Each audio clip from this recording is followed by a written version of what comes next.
Rebonjour Rémi. Rebonjour Karima. Mais oui, l'actualité n'arrête jamais, même Non. si c'est l'été, même si c'est la farniente, même si c'est le début des vacances.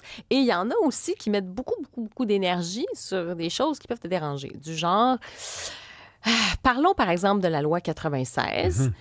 Des fois, tu te dis, OK, la loi 96 sur la protection du français qu'on veut élargir, mais là, tu te dis, il y en a que, oui, cette loi-là, des fois, elle est zélée, mais en même temps, il y en a aussi là, qui mettent beaucoup d'énergie à combattre aussi l'esprit de notre loi aussi, de cette idée, bien, on parle de la loi 101, mais plus largement, tu sais, de loi 101, la loi 96, cette idée aussi de cette prédominance du français au Québec.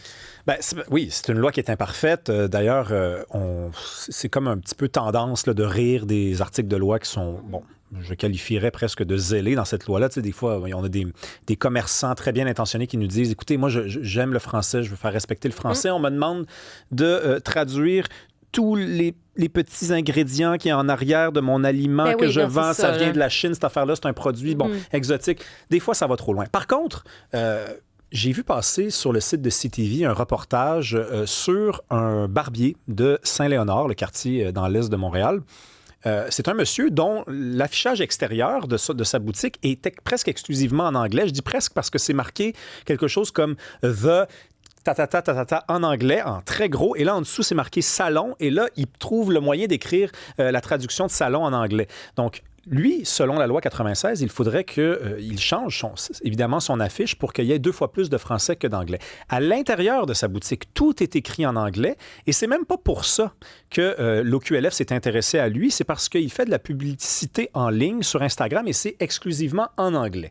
Donc là, on est vraiment devant un type, et je dirais un type dans le sens, un type d'exemple où il y a vraiment un enjeu autour du français. Là, c'est pas une question de je fais des efforts et oui, je suis un francophone et j'aime le français, c'est je m'en fiche. OK, je m'en fiche complètement. Et là, lui, il a le soutien d'un média canadien-anglais qui lui donne la parole. Et dans ce reportage-là, il dit ceci, il dit, vous savez, je vis beaucoup de stress, ça me demande énormément de temps, de travail que de répondre à l'OQLF.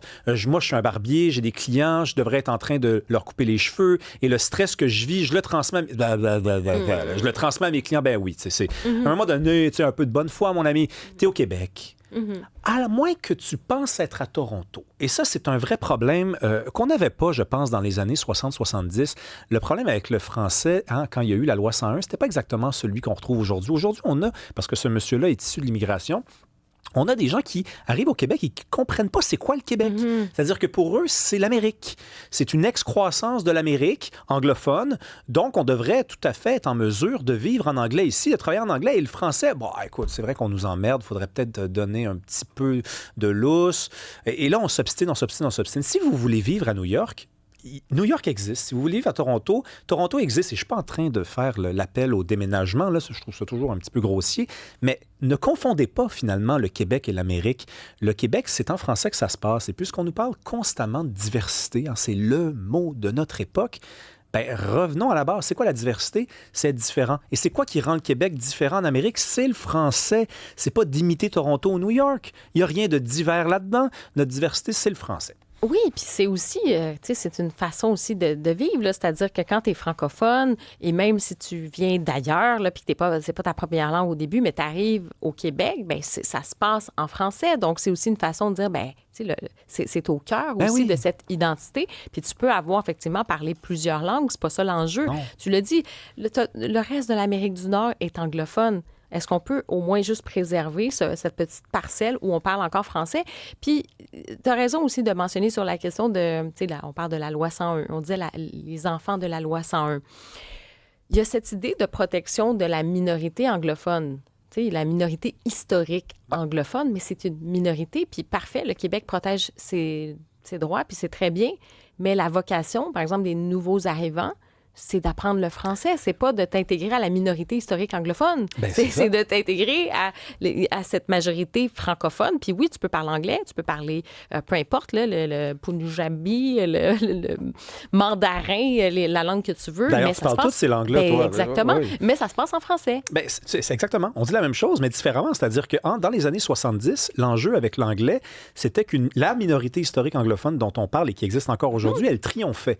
Elle triomphait dans un monde où elle était c'était très minoritaire. Et à Montréal, c'était difficile de voir de l'affichage en français. C'était pas normal. Il y avait une injustice profonde. Aujourd'hui, c'est plus la même chose. C'est que l'immigration, c'est malheureusement en majorité acclimatée à un mode d'esprit en anglais.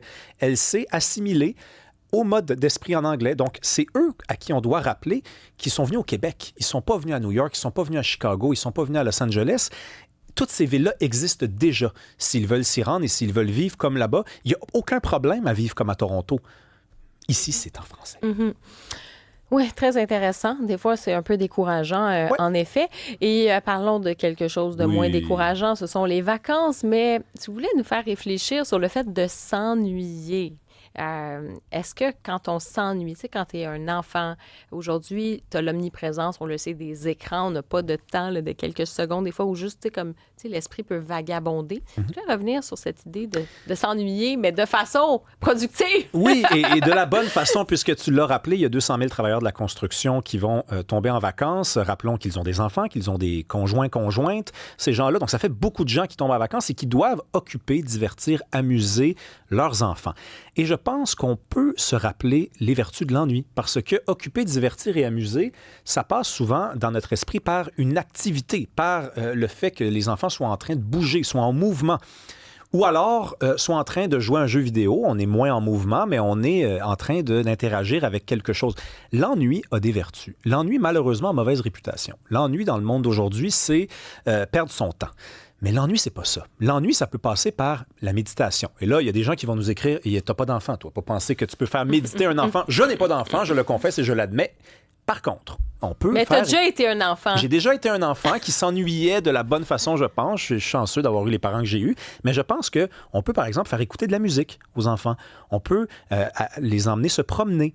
On peut les faire observer le monde. Moi, je me rappelle d'une activité que je pratiquais avec ma grand-mère. On s'assoyait sur le bord de son balcon, sur son balcon à la campagne. Et il y avait des voitures qui passaient sur la route de campagne. Il n'y en avait pas beaucoup. Et on choisissait les voitures. Donc, ma grand-mère dit, les 5 prochaines, il faut que tu choisisses ta voiture. Ça, c'est de l'ennui. C'est du bon ennui. Parce que tu n'es pas en train de perdre ton temps, tu es en train de contempler certains vides, certains silences, tu es en train de donner un sens à des affaires qui n'en font pas. Ça cultive l'imagination. Parce qu'imaginez-vous, là, moi, en ce moment, je faisais à ce moment-là une activité qui n'avait pas ben de sens. Là. Hein? Je veux dire, je trouvais ça ridicule. Mais des années plus tard, je comprends ce qu'elle essayait de me faire faire. Elle m'inventait un autre monde, un monde où je pouvais choisir des voitures qui ne m'appartiennent pas. Donc, pensez à ça. Pendant les 2 prochaines semaines, je m'adresse aux parents. Il y a une vertu à ça. Puis si votre enfant est couché et regarde quelque chose, c'est peut-être pas une mauvaise nouvelle. C'est peut-être une mauvaise nouvelle, mais c'est peut-être une très bonne nouvelle. Ça dépend s'il fait ça souvent. Oui, c'est ça. Ça dépend s'il fait ça 12 heures par jour. S'il fait ça 12 heures par jour, il existe... Là, que, on va mettre les numéros en ligne, d'ailleurs. Non, mais s'il est en train de regarder un oiseau et que vous voyez qu'il y a quand même quelque chose, il y a une douceur dans son visage et qu'il est en train de... Son cerveau travaille pour lui. Il y a tout un imaginaire qui se construit, qui se bâtit dans sa tête. Si votre enfant vous pose des questions sur des affaires banales, puis vous avez l'impression qu'il s'ennuie, qu'il devrait aller voir un ami, peut-être pas aussi. Peut-être qu'il est juste en train de cultiver sa curiosité aussi. Donc, n'ayez pas peur des silences, n'ayez pas peur du vide, d'accord? Faites confiance aux enfants. Ils sont beaucoup plus brillants que vous le pensez. Et ils devraient voter dès l'enfant. Oui, c'est ça, dès 3 ans. Ouais.